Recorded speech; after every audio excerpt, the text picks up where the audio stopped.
Great. Well, good afternoon, everyone. Thank you for attending today's webinar on residential existing buildings and the energy code. As I stated before, the webinar will be recorded and the recording is accessible on the Code Adoption Toolkit for the Colorado Energy Office.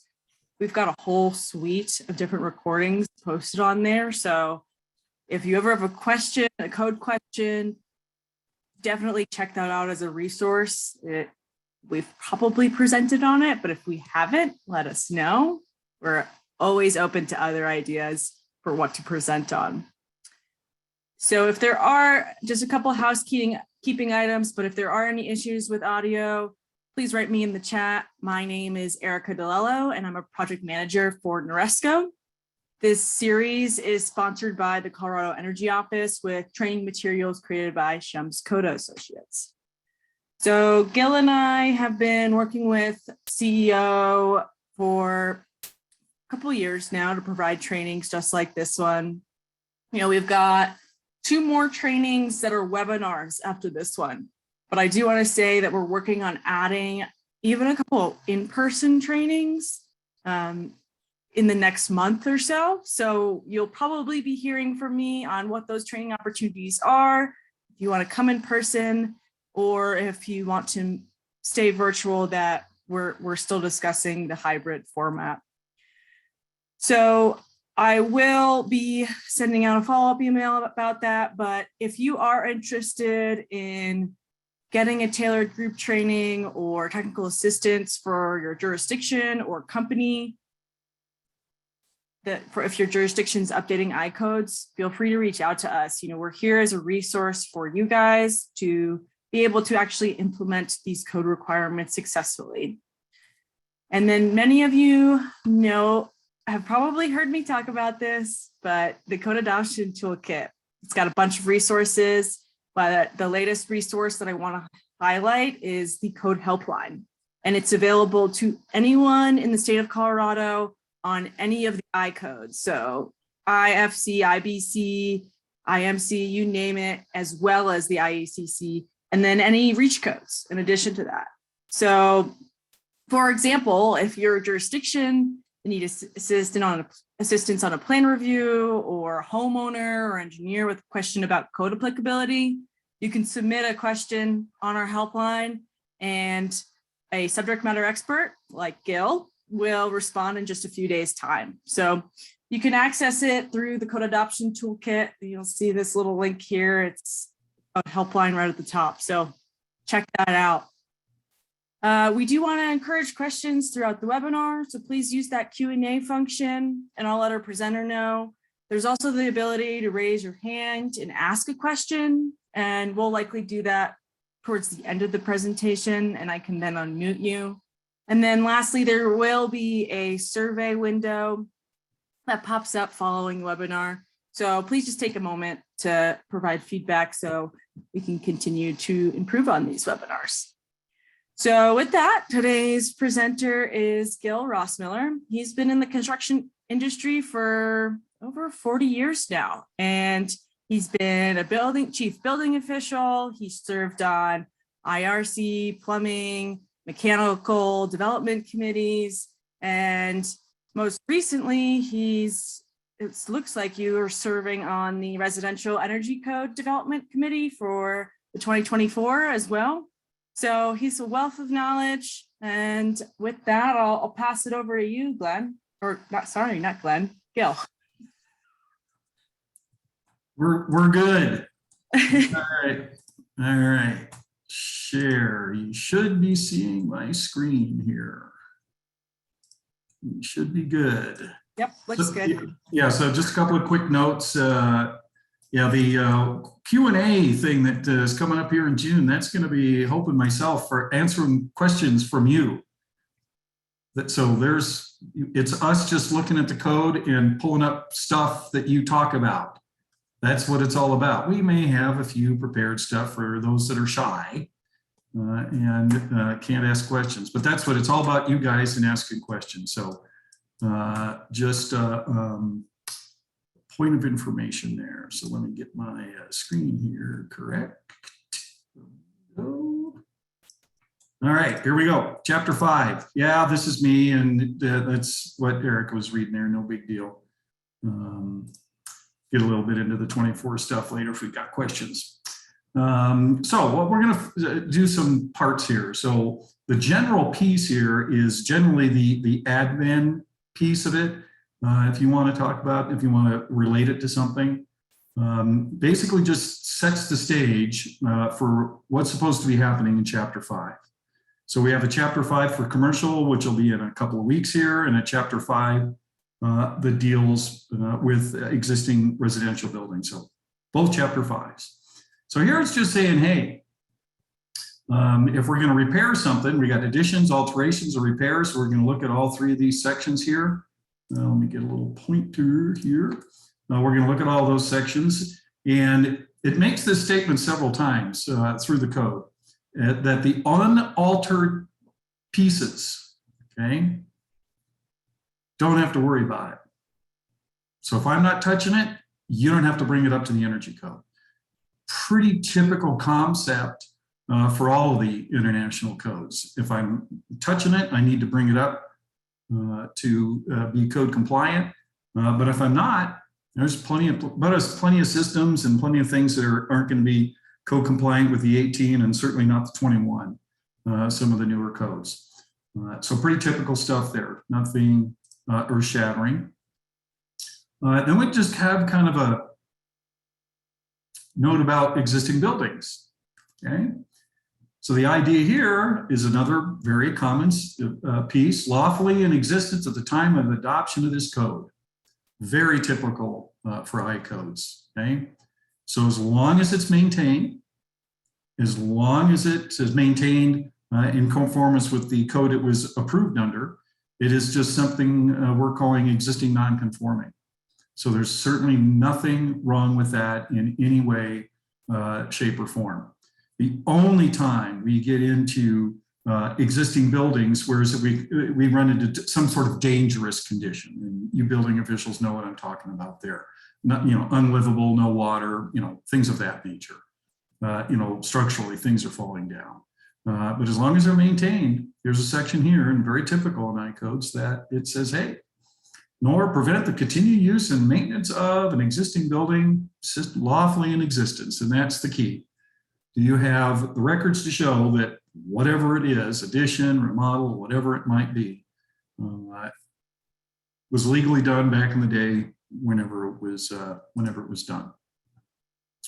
Maintenance, another very generic, typical section that we see in all the I codes, where it just says, hey, we're going to maintain it. Yeah, we're going to maintain the building, right? Safe and sanitary condition. You don't have to worry about it. And it's up to the owner or the authorized agent there is responsible for that maintenance. So it's generally in residential stuff, it's typically the homeowner, unless you're getting into rentals and things like that. But it's always the owner, not the tenants that generally or not generally are responsible for doing that, right? Again, it restates here that it's not going to provide a basis for removal or getting rid of any of this stuff, okay? It's going to be up to the owner on what needs to happen, as long as it's maintained in compliance with the code it was built in. Then we have this, another pretty generic statement that we have in most I codes that talks about when we do pieces, it's going to be then done to the most current adopted code, whatever your code. I've got several editions up here as to whatever it is you've adopted, okay? And it just talks about the IRC, the BC, it gives you the existing building code. Existing building code, we've done a few things on. It is there are some references back to the energy code out of the existing building code. But generally, folks, even though we start in the existing building code when we deal with existing buildings, the work levels send you right back here to the energy code, but the performance path and the prescriptive path don't. We are trying to fix that in the 24, just to let you know. Hopefully that will happen. But we're still in the middle of that. So anyway, that just is saying, hey, if you got the codes and you're doing any remodels or additions or anything of that nature, it's going to be based on the current adopted code of your jurisdiction. And then we got this new and replacement materials, same, and again, the same kind of a generic statement that happens in all the codes. Is that, hey, you're going to be, putting these materials back that's required by the code or permitted, as the section says, for new construction, or like materials, right? We can use for provided the hazard, life, and health are not created. Clearly, we're not using hazardous materials to put stuff back together again. Okay, very, very generic. And so that kind of wraps up what we have for the administrative type parts, or what the code's calling general, right? Chapter 5. Then we have these other parts, okay? Historic type buildings, technically still in that first admin part, but worth talking about separately. Then we're going to get into requirements for the additions themselves, alterations, so that's like remodel, change of occupancy or use, fascinating subject there, and repairs, and how do the energy code deal with repairs. And then the last section we're going to deal with some real life stuff, maybe get some conversation going just for fun. How's that? Yeah, it's fun stuff, yes? So, well, first of all, we got to know what's historic. Just because it's old doesn't mean it's historic, okay? So there's the definition. That's the definition of historic building. Essentially, it just needs to be listed on some type of historic register. Now, that doesn't have to be, the National Register or, historic places of any kind of sort. It could be the local law. I mean, it could be your jurisdiction that says, hey, we've got a historic neighborhood, and in this filing or this zoned area, this is historic, and these buildings are all historic. Okay, that's basically what it's saying. So it doesn't have to be, the government saying, government as in the federal government, saying that it has to be. Okay, we see some questions here. We'll get to that, Reed, no problem. So anyway, that's it. You guys decide, jurisdiction decide, is it historic or not? Then, when it is, this is the section that deals with it. It's short and simple, okay? 501.6 is the last section in that 501. It says, this provision of the code relating construction, repair, alteration, restoration, movement of structures and change of occupancy shall not be mandatory for historic buildings. Well, now we've got an historic building, and the first statement says, hey, move on with life. It's historic. We don't have to do a thing.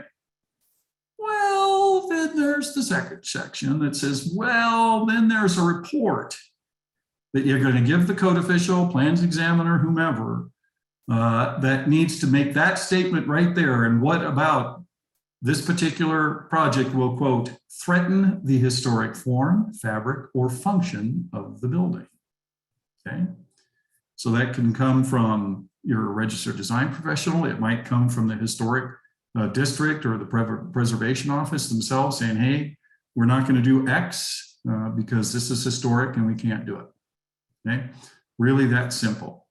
I've had plenty of projects, well, I wouldn't say plenty, many historic projects, especially when it comes to the exterior of the building. Pretty much typically is you're not touching it.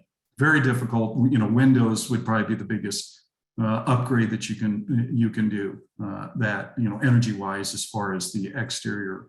Sometimes the windows can be done, and other times they cannot be.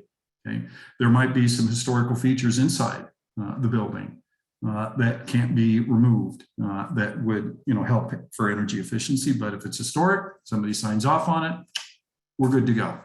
So jurisdictions just make sure that you get that documentation and that you're comfortable with it, and then you move on with life when it comes to historic. That was it for historic. Yes. We've got a couple questions. I don't know if you want to answer them now. I can do those right now if you'd like. Yep. Sure thing. It looks like Pamela has her hand up. I'm going to go ahead and allow you to talk, Pamela. If you want to go ahead and unmute yourself, and you can ask Gil your question directly. Evidently, that must have been a mistake. I'm sorry about that. All good. Thank you. No All right. We do have another question, and it's from Reed in the Q&A. Yep. Would it be appropriate to require a blower door test on an addition attached to an existing home that clearly does not meet the code of today? Reed, that's a great question. And we're actually getting into additions right now, right? That's a great question because it doesn't really, we can look at the code, but it doesn't really get into it a lot and to say whether it is or isn't, right? Personally, it is really, really difficult to put on an addition and then try to do a blower door in the addition itself, right? I want to say in the 21, we actually got an exception there that as long as you did that, or I'm remembering an amendment somewhere, as long as you do the visual inspection of all the air tightness details, air barriers and things of that nature, you could usually move on with life when you're dealing with an addition, because it is exceptionally difficult to try to do it. I know there are jurisdictions that are doing it, but I think it's doomed to failure personally, because it's difficult. If you've got a great big opening that's going into the house, you got to try to get it airtight, right? Compared to the rest of the house. So I'll look back. It seems to me my memory is hitting something somewhere that gives us kind of an out when it comes to blower doors. And gosh, we may discover it here in the next few slides. Perfect. Thanks, Gil. Sure. All right. So essentially what we've got for additions, and the basic rule for additions, okay, although the code language gets in here kind of goofy, is that it's a new building. Addition is a new building, right? So the addition is going to comply with new building stuff, okay? It's the prescriptive tables, right? Specific insulation requirements. You can do area weighted averages for U factors, absolutely. You got the fenestration and the door exceptions, exemptions that exist in Chapter 4, right? For all of that, we got sunrooms.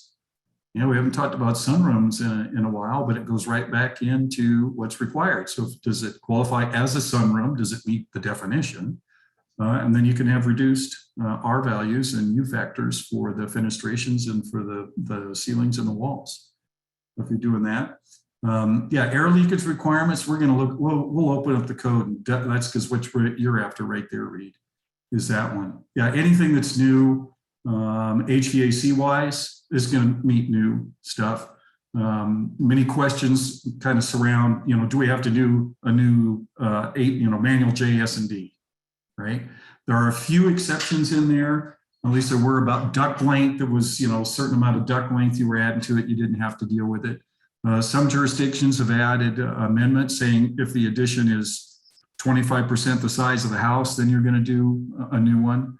But the code isn't isn't specific about that.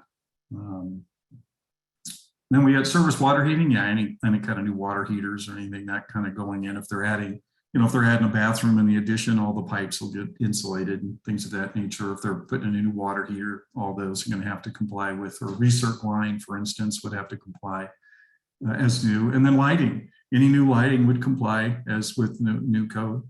New stuff, like 90% now have to be high efficacy lighting. So it all would comply.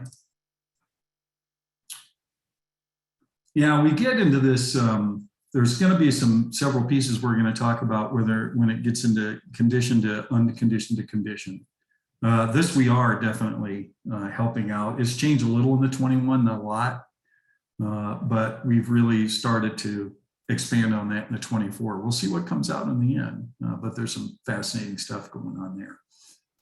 So essentially, the building thermal envelope of the addition is going to comply with the total UA of the existing building in the building itself. We're really trying to clarify that how am I going to say this? If the addition is going on to an unconditioned building, right, then the unconditioned building is going to come up, or this is giving you this total UA, saying the addition plus that, as long as you're okay, it's fine. If you're putting an addition on to a conditioned building, essentially the rule is, is that the addition can comply by itself, right? Or you can take the whole building and show that it complies with the addition. So you have a choice. So Tim, you got, how do you deal with an addition that has just a new ductwork added to the existing first and the existing house? Require manual J&D? No. No, we're not going to do that. Number one, we're going to make, okay, let me rephrase. Okay. There are those jurisdictions that may have additions put on the houses that the HVAC system was already designed. Okay. And if that's the case, the answer is yes, because it's already been designed for the house that it's being built. Okay. Size, static pressures, everything. Right? So I would say absolutely. If the building that is being added to was never designed, I can pretty much guarantee you the system's already oversized. It's already too big, heating and air conditioning. Generally speaking, I wouldn't, not 100%, but I'd say 99% of the time. And it would be very difficult to do a manual D, duct sizing, on an addition where the original stuff was never done, right? It would be really tough, especially if they've used building cavities for the return air. I think it would be difficult, right? I think what I've done in the past, personally, is if it's a relatively substantial addition, meaning they're pulling off trunk lines and putting 2 or 3 new supply airs in there and returns, what you want to do is you don't want to make the current system work any less. Right, so was what we were reading before. The addition or any work we're doing can't make the existing house any less compliant. Okay, so I've actually required that they actually do test the existing system. What are the room-to-room flows? What are the static pressures in the existing house? And then when they put all this new stuff in, we just can't make it any worse than it already is. Right. So will that make them do something? I think so. But I've done that many times in the past where I've said, you know, you're going to start poking a bunch of holes in there. Let's just make sure that everything works. And they may end up changing some duct sizes. They may end up sealing the ductwork a little bit better in the old place, what they've got access to, for instance. Or I've had existing systems that they just put in a zoned system. They've got access to it and they just put in a zone for that, and it works just fine. So there's a lot of different answers, but don't you like it? Well, it depends. All right, good question, Tim.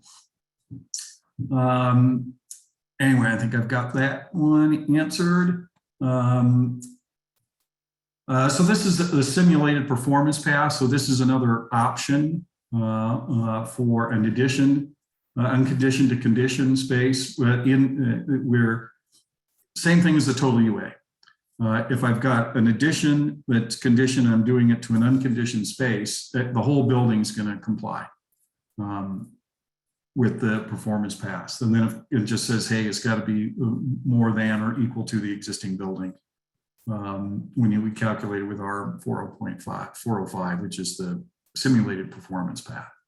I haven't seen anybody do that. 9 times out of 10, I've yet to see where we've done an addition to an unconditioned building and making it conditioned, right? That's unusual. Normally what we see is, right, an addition going on a house that's already conditioned. And 9 times out of 10, they're just doing prescriptive, right? Making sure the addition complies and leaving the house alone. Okay. All right. All right. Enough about additions. Alterations. This is where the fun stuff starts, and we'll have fun with this in our last piece. Yeah, so alteration, same could be said for an addition, right? Cannot make the building any less conforming. Absolutely. You're going to always try to improve. Bottom line, we're just trying to make it better than it was. Just keep that thought. Okay?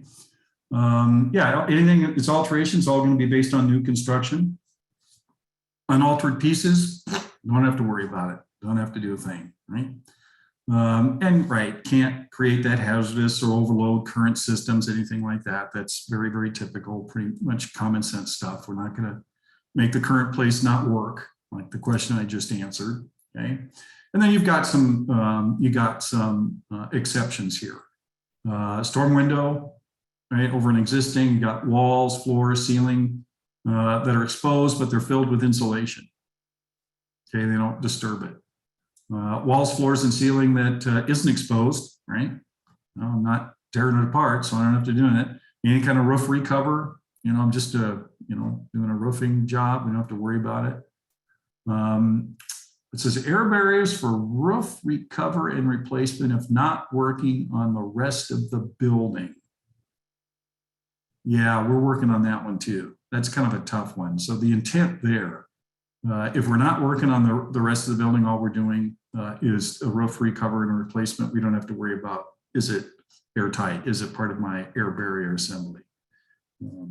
Unless you're doing a flat roof, which is difficult in residential because there's no flat roof R value for it. We're fixing that one too, at least in the existing building piece in the 24. And then surface applied film. Solar heat gain coefficient stuff on single pane windows. We don't have to worry about, glazing replacement. And then we're getting into this change of space conditions. Okay. It's kind of black and white. Right? Any non-conditioned or what we're calling low energy spaces, which unfortunately we don't really have a definition for in the residential piece, that gets more into the commercial piece of it, right? Becoming conditioned spaces is like a done deal. Bring it up to code. It's just kind of that simple, right? That can be very, very difficult. Speaking of black and white exceptions, Eric, for alterations, if you expose a cavity, okay, and it is, quote, filled with insulation, however much there is, it passes the exception. If not, it has to come all the way up to current code requirements. Why not let them fill it with insulation, at which point it would have passed anyway? Dude, I am so there with that, okay? And in fact, oh, no, that's not. We'll get to it. Anonymous attendee, we'll get to that. So yeah, Eric, I think I agree with you 110%, okay? And in fact, on the 24, we're making it quite clear that all you have to do is fill the cavity that's there the best you can, move on with life. A lot of these places were built with 2x4 walls. We're going to see that in the last piece with the pictures we've got for remodels, okay? What are you going to make them fur it out or put insulation on the outside? Continuous insulation, which is what you get into in the 21 or the 21, right? It's insanity. That's not the intent. Gil's opinion, right? I'm relatively opinionated when it comes to that, but I'm not an AHJ anywhere. Fill the cavity, make it better than it was, and move on with life. Okay, I'm there. I've done that for, well, decades now. And believe me, folks are happy and it performs a whole lot better than it did. Okay, so I'm there with you.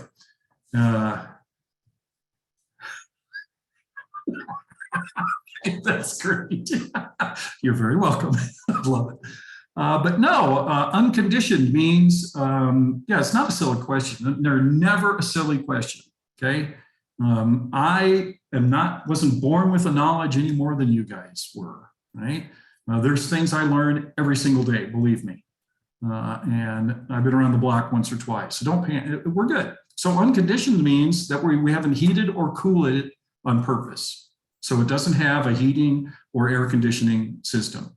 Generally speaking, generally speaking, unconditioned spaces don't have any insulation or things like that. We will have some excellent examples here in a few minutes of exactly what I'm talking about. Okay, very good. All right, and then the exception here, and this is with change in space condition, is we give you some slack here when we're doing the simulated performance path and making it so that it could be 10% worse, okay? It can be 10% worse for that. So it cuts you some slack, which is good because, like I say, coming from an unconditioned space that has no heating or air conditioning and insulating everything and bring it up to snuff to the current code is no small task. That is no small task. Okay. And then ending our alterations piece, working into change of occupancy. And this has always been a great statement. Change of occupancy, spaces that increase the demand of fossil fuel or electrical energy comply with the IECC. Well, I wish I could tell you how that's done, especially when we're dealing with residential places, right? You know, the example here, we've got, you know, the garage or maybe some living space and they've, you know, opened up a beauty salon or something, right? For residential occupancies, okay, I can't think of anything off the top of my head. Maybe somebody can type something in here. I've not run into a situation where it's not so much a change of occupancy, but it's the use that's changed, okay? Because the energy code isn't dependent on occupancy, right? All this is doing is saying, well, hey, you know, if it's going to use more, then we're going to make it comply with the code. Thermal envelope, all of it, okay? I can't think of anything that would happen inside a single-family dwelling that would trip this trigger, okay? You know, changing it from, you know, single-family to like an R4, adult daycare, things of that. Yeah, oh yeah, example, add a server room. Well, a server room is certainly going to be that, isn't it? So if you put in a server room in a single family dwelling, most server rooms, if it's truly a server room, require its own system, doesn't it? Just to keep it cool. And if I'm thinking what you're thinking of, David. And that would be certainly a change of use. I don't know that I would change the occupancy from a single family dwelling to something other than that. But that server room itself might require some additional insulation, might certainly require a separate system, right? To keep it cool. They might put in an air source heat pump or something to give that room a little bit. Yeah, certainly a change of use, I would agree. Change of use, absolutely. Yeah, there you go. That's another one. Good one, Tim. Yeah, trigger when the change of use, right? Live, work, lodging house, or care facility. And that's where I'm saying, you know, you get into those I's and R4 type things that says, hey, well, you know, you can always build those out of the IRC, but that's exactly right. In the 18, that's doing that. So you get a live, work, maybe the office space uses a little bit different energy. I don't know. Is it, you know, then personally, I ask myself, okay, well, if I strip all the walls and make them all thicker, and is that using less energy? Sure. Is it cost effective? Therein lies the next question. Okay. Yeah, lodging house or a care facility for sure. That's certainly going to have something. Yeah, there you go, Derek. And we were going to have that exact conversation coming up. Absolutely, Derek. We will have that. Change garages into bedrooms and group homes. You betcha. Coming up later. We'll get there. I hope. We should get there. Yeah, change of occupancy, space, converted dwelling or portion there from another use shall occupy this, shall comply with this code. And what you just said there, Derek, is a perfect example. I guess I didn't say it because we're gonna get that here in about 5 minutes. Let's say, Brian, exposing wall cavities that are not insulated. And here we're gonna quote the commentary, which is cool. The 2021 IEC commentary is where the cavity is exposed, the requirement will only be filled with insulation and not to any specific R value. This is one time where the staff at ICC staff is correct. And that is certainly the intent, okay? In the 24, we're gonna make this, we are going to say that exact thing. So there is no question that that's exactly what's expected. Simply fill it with insulation. So everybody knows that the code commentary is not part of the code change process. That is simply ICC staff's opinion. Sometimes I agree and sometimes I do not. In this particular case, Brad, I believe they have it correct. All right. And then the last little section here, we're getting into repairs as to what the heck is a repair. Reconstruction or any part of an existing building for the purpose of maintenance or to correct damage. You bet. You bet. Yeah, repaired, right? You're going to get a repaired. We did that. That's that maintenance piece that we looked at earlier. Same exact section. Work on non-damaged components necessary for the required repair of damaged components shall be considered part of the repair. So I don't know, a tornado comes along and rips the roof off. Gonna have to fix a few exterior walls. Sounds like a repair to me. Yeah, then we get down to what's a repair, right? Yeah, I'd say it's a repair. It's damaged, repair. Yeah, exempt for permit, abatement of wear and tear, normal service not subject to requirements for repairs in this section. So you don't have to worry about it. So repair, it's a repair. Put it back the way it was and move on with life. Yeah, this is, consider repairs, class O, roof repairs, and it talks about running the bulb, the ballast, that's been in there for a while. For luminaires in a space to replace, provide the replacement does not increase the installed lighting power. Generally, that's not the case. So conversations. So here we'll get into this everyday life stuff and get into that question about changes, okay? Yeah, I love the 20 questions. It's always, people come into the front counter and it's like, we need to know what you're doing and what the intended use is, okay? What's the project? What are you going to do with it? How are you going to use it? Okay. And with our case, is it really conditioned or not? Right? Was it unconditioned? And now we're making a conditioned space, which is like the garage. Well, let's talk about garages. Right? So there you are. So there's your typical, good old typical garage. Yes. No insulation. Who knows what's going on in the ceiling? Slab on grade stuff. Well, I want to heat the garage. I want to heat it, which is all you have to do, right? Because the code just requires heat. You don't have to cool it. You only have to get it. That's if it's going to be, quote, habitable space. Yes. Is a garage habitable space? Not according to the definition, it's not. Yeah, if I'm doing that, and it kind of depends, right? What am I going to do in the garage? For me, it makes a difference. We'll get to it. Yeah, work with what you have, be reasonably realistic. I think many of us are. It depends on what you're doing it for. I've got a jurisdiction that regularly heats their garage, regularly. I simply ask the question, why are you heating the garage? Is it so you can turn it into your workshop and stay out there and play and have fun? Or is it just to keep the cars from freezing? Because to me, it makes a difference.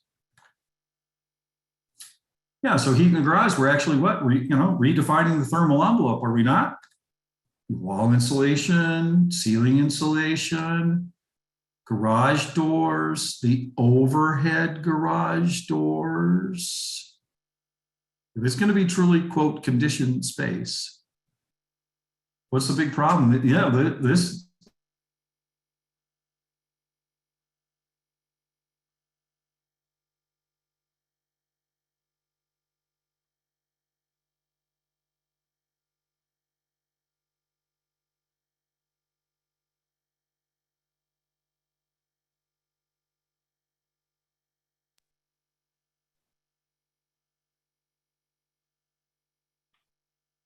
Did we lose Gail?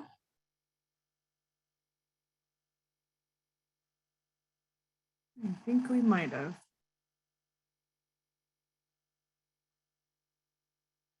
Okay. Let's give him a minute to sign out and rejoin here.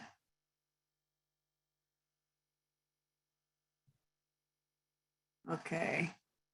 Yep, let's just give him a second to rejoin and then we can restart the presentation. Thanks everyone for your patience. Erica, I just sent him a text to let him know too. Usually. All right. So hopefully we'll get through this. So let me quickly go through here so that we can take a peek at what I want to talk about. All right. So yeah, slab edge, when we're starting to deal with garages, is probably the single most difficult piece, right? So my opinion on these types of things is this is what normally happens. Yes, folks finish out their garage and we get the walls insulated and they go from this, right? It's already built and I want to do this. Okay, I want to sheetrock my walls, so I'm going to have them insulate the ceilings. I'm going to have them insulate the walls. I'm going to have put them in insulated garage doors, decent windows, right? The whole thing. But most of these are all slab on grade. And when we put in a unit heater like this, 9 times out of 10, all they're wanting to do is keep the cars from freezing. So this is Gil's garage in Minnesota. Believe me, if you don't heat your garage, the cars freeze solid. Okay, they don't melt, they don't do anything, they freeze. Okay, so I set this thermostat so it never is more than 40 degrees, 40, 45 degrees.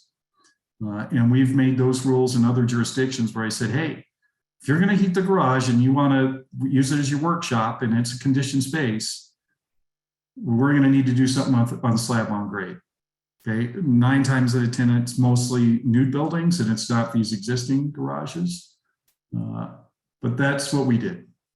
So right or wrong, good or bad. If that is a good thing or a bad thing, you guys will have to decide for yourself because there's nothing in the code that says this at all. Okay, it's just this is what I've allowed for other jurisdictions have allowed. Okay, then we're going to take that garage and we're converting it into living space. Now we're done. Okay, no more deals. Now it's the slab on grade stuff, the whole deal. Okay, you're going to redefine it. You're going to do everything. How are you doing it? How are you conditioning it?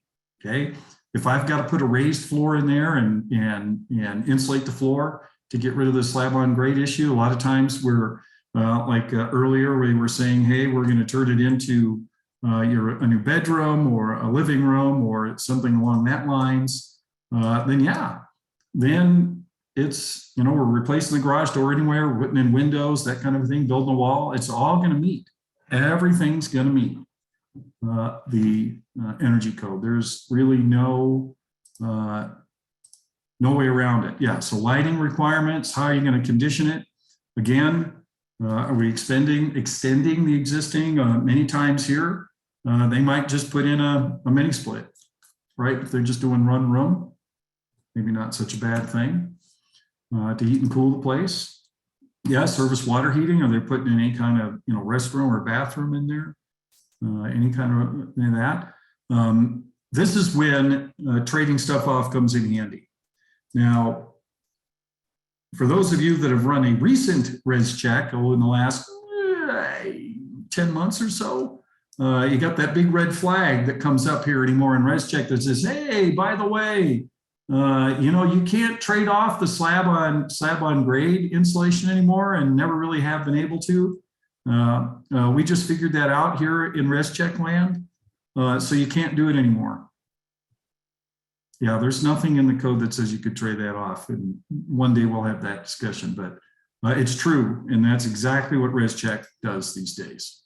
So then we get into, kitchens is whatever it is we do, right? If we're tearing apart the walls and we expose it, fill it with what we can. And that probably comes more in this kind of a case. We've got an old existing tub and or a shower in here. And of course, 9 times out of 10, the wall is just ugly, right? The insulation's wet. Sometimes the framing has to get replaced because it's all rotten. But they're just going to put the 2x4s back. They're not going to redo the sheathing on the outside typically. And even if they do, it's not like we're going to get continuous insulation and stuff on the outside when the rest of the house doesn't. Another piece we're trying to get to in the 24 to make it quite clear. Take it apart, put new stuff in, and move on, right? Get it better than it was. Bathroom repair, that's another thing, right? Maybe, it's not, they're just repairing stuff that leaked. In this particular case, that was definitely a big remodel. There was no doubt. Put it back as before. Exterior alterations, same thing. It's not like I'm going to pull the siding off, and because we have to have continuous insulation, make them put it on. Code doesn't get to this. We're making changes in the 24 that makes it clear that you will put on the continuous insulation. Right now, it doesn't really say that. And I mean, if we're only doing a partial, that's the debate now. What happens if I was just doing this much of the wall? What, am I going to put the continuous insulation here and nowhere else? Right? Yeah. And how about this? Roof replacement. How about especially flat ceilings? Or how about one that's like this? Right? There is no space, and it doesn't talk about when you do flat roofs in there, does it? Yeah, I mean, that's good old style. I mean, a lot of times that is the bottom of the roof right there. There is no space. There's no attic. There's no dead space. There's no vented space. It's just flat.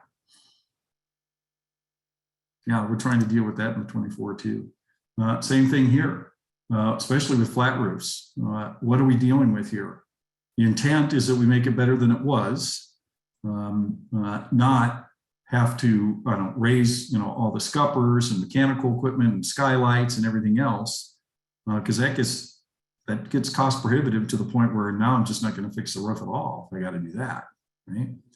Better to get a little bit more insulation up there than no more or none at all. But yeah, better. Yeah, is it what they're doing? Make it better? Is it not making the space worse? Clearly, we're not.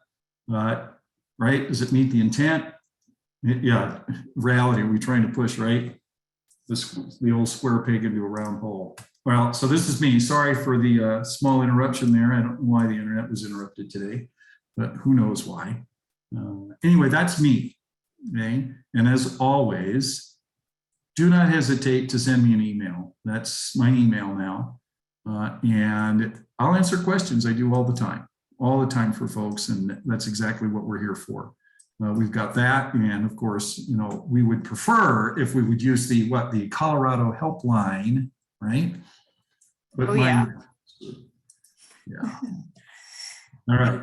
Helpline, you get access to a bunch of subject matter experts. But yeah, so thanks, Gil, for jumping back on and bearing with us, everyone else on the little technical difficulties. Appreciate you guys hanging in there. But of course, if there are any additional questions, Gil and I will stay on for however long to answer those questions. If not, thank you everyone for attending. Hope to see you in just a couple weeks, or about a month actually, for the next webinar. But with that said, it looks like we've got hand raised. Oh, maybe not anymore. Raised and lowered. Okay. You're welcome, folks. Good stuff. It's always fun.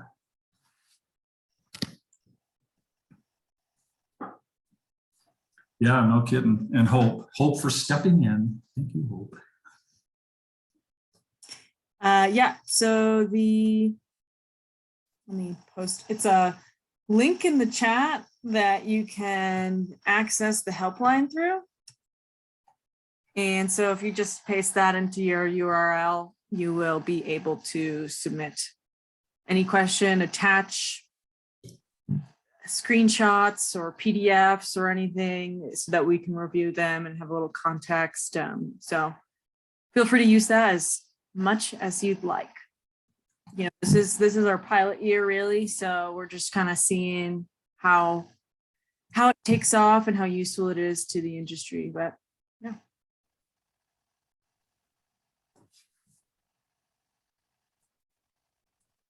Mr. Sale.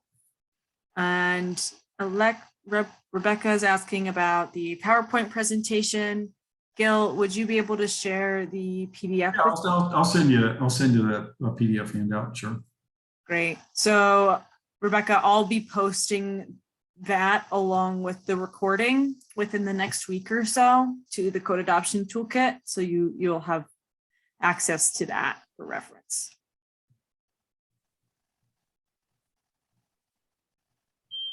I'm going to go ahead and stop the recording.